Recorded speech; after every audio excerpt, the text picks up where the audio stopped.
What we're building is a drawer in the back of the pickup with a platform on it so that we can sleep on top, but also pull out everything from underneath to access it for camping and all our packing stuff.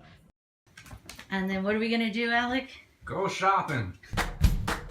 So we're now in the hardware store in the lumber department, and we're going to get all the lumber we need for this project. What we have to do